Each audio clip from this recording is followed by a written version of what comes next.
Tahu orang jual ayam? Ayam goreng. Tahu kan? Banyak enggak orang jual ayam goreng?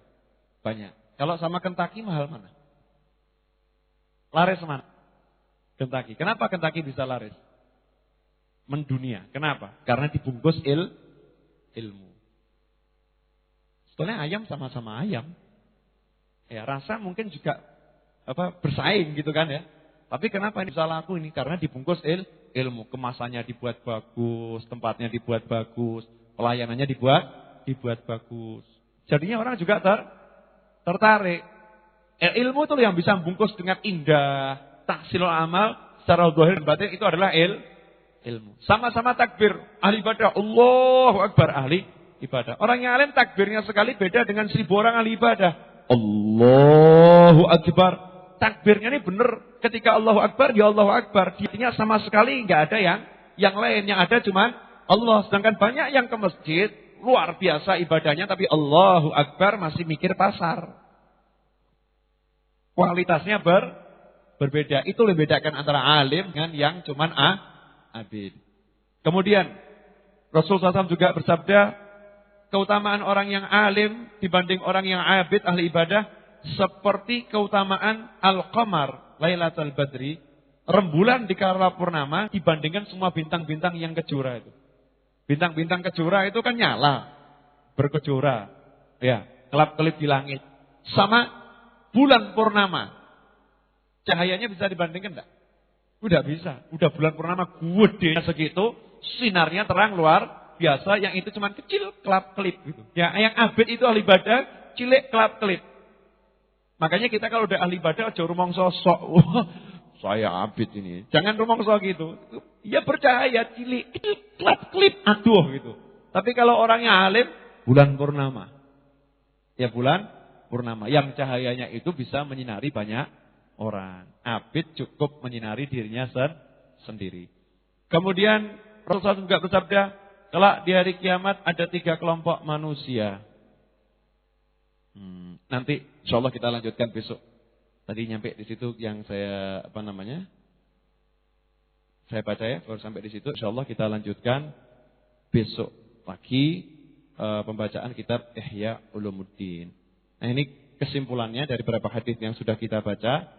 Lagi-lagi Rasul menjelaskan bahwasanya orang yang alim itu lebih utama daripada orang yang ahli ibadah sekalipun. Tapi perlu diingat, tidak ada orang alim yang tidak ahli ibadah.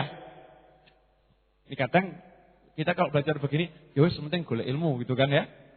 Terus, wah saya udah punya ilmu, mengalahkan tuh abid. Gak ada judulnya orang alim gak ahli ibadah, gak ada. Coba cari di dunia nih, orang alim gak ahli ibadah. Gak mungkin. Siapa? Sebutkan satu saja. Coba sebutkan. Dari mulai Imam Nawawi, Imam Syafi'i, Imam Ahmad bin Hanbal seperti yang saya terangkan kemarin di Cafe Rumi.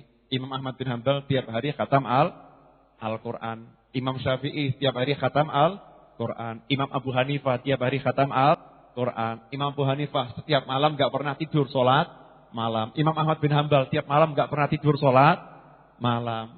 Coba kita lihat nih ulama-ulama itu. Kemudian kalau kita lihat puasanya, Imam Nawawi selalu puasa. Imam Malik selalu juga puasa. Ke kamar mandi 14 hari sekali. Itu Imam Malik. Imam Abu Hanifah, tempat di mana beliau meninggal dunia, khatam Al-Quran di tempat itu sebanyak 7.000 kali. Coba yang tidak ahli ibadah yang mana? Jadi kalau ada santri ngaku sementing ilmu, berarti santri bodoh. Gitu. Ilmu mesti muqarinan bil amal. Ilmu itu selalu bersanding dengan amal. Karena orang itu cari ilmu untuk diamalkan, bukan untuk dijadikan kenangan. Seperti yang saya katakan kemarin, kadang kita mendengar ceritanya orang-orang soleh, ini amalnya sekian, cuman wow, subhanallah, luar biasa.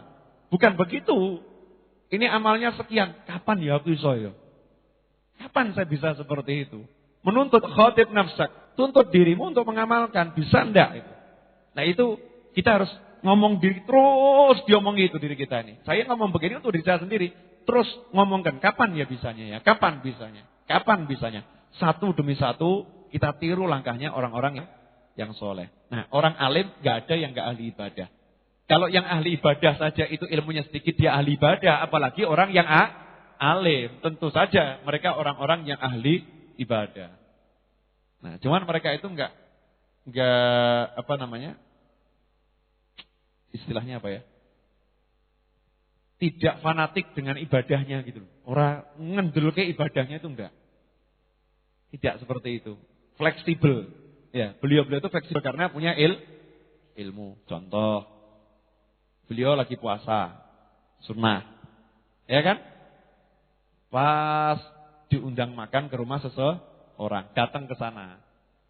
Yang punya rumah kok maksa suruh makan, ya puasanya dibatalkan. Kalau ahli ibadah, saya poso, saya tidak pernah batalkan, sudah 30 tahun saya Senin Kamis tidak pernah saya batalkan.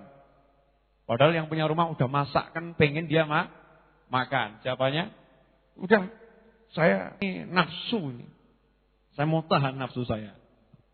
Atau datang sebuah acara pengajian, di situ ada makan ya. Ada makan-makan di hall misalnya. Ini yang ahli ibadah. Saya mau ngetes nafsu saya. Semua makan saya enggak makan bisa apa enggak? Udu neng kene nggone. Kalau mau ngetes bukan di sini, ini tempat makan ya kamu makan. Ini kadang orang enggak bisa ngepaskan. Saya pernah lihat Al-Habib Umar bin Muhammad bin Salim bin Hafid puasa Asyura 10 Muharram. Dari bandara saya jemput berangkat ke Tawangmangu di vilanya Habib Anis. Di sana Habib Anis sudah nyiapkan makan siang. Lengkap. Kenapa? Beliau sebagai tuan rumah mau nyambut tamu dari luar negeri. Bukan kemudian, oh ini puasa Asyura, dia puasa, gak usah disuguhi. Ini berarti wong ngawur. Gitu. Judulnya ada tamu dari luar negeri, mau puasa gak puasa, tugas kita siapkan makan. Yang enak. Jangan bilang, tamunya biasa puasa, sudah gak usah disuguhi, beneran Alhamdulillah, ini ngawur. Itu namanya gak punya ilmu. Yang alim, suguhkan. Ada tamu, ya kasih suguhan yang luar biasa. Tamunya datang, begitu lihat makanan, padahal ini lagi puasa Asyura, lihat makanan, duduk, ya makan. Puasanya dibatalkan. Kenapa? Kan cari ridhonya Allah. Niat puasa udah dapat ridhonya Allah. Nyenengkan yang punya rumah, dapat ridhonya Allah. Bahkan ridho Allah kuadrat. Itu orang alim. Tapi kalau yang gak alim, kalau gak alim, orang bodoh, cuman ahli ibadah. I'm sorry, saya puasa. Udah 10 tahun saya pernah meninggalkan puasa ini. Jadi, kamu sugi begini saya semakan, oh no way, gak bisa. Saya tidak akan lakukan. Cukup jelas? Insyaallah, mari kita tutup dengan bersama-sama baca doa yang biasa kita baca. Allahumma salli wa sallim ala Sayyidina Muhammadin miftahi babi rahmatillah adada ma fi ilmillah salatan wa salaman daimain bidawami mulkillah wa ala alihi wa sahbihi Allahumma ja'al fi ta'atika farahi wa sururi وفي مرضاتك جميع أموري اللهم يا عالم بحالاتي ومطلع على سرائري ونياتي اقضي جميع حاجاتي واغفر ذنوبي وسيئاتي وتجاوز عن خطيئاتي وزلاتي وتقبل جميع حسناتي وسامحني فيما مضى وما يأتي واكتبني في ديوان ساداتي واسلك بي سبيل نجاتي في حياتي ومماتي اللهم إني طامع في عطاك راغب في رضاك مستسلم لقضاك فاكتبني من أولياك واسلك بي سبيل هداك وألحقني بأصفياك وصلى الله على سيدنا محمد وعلى آله وصحبه وسلم الحمد لله رب العالمين.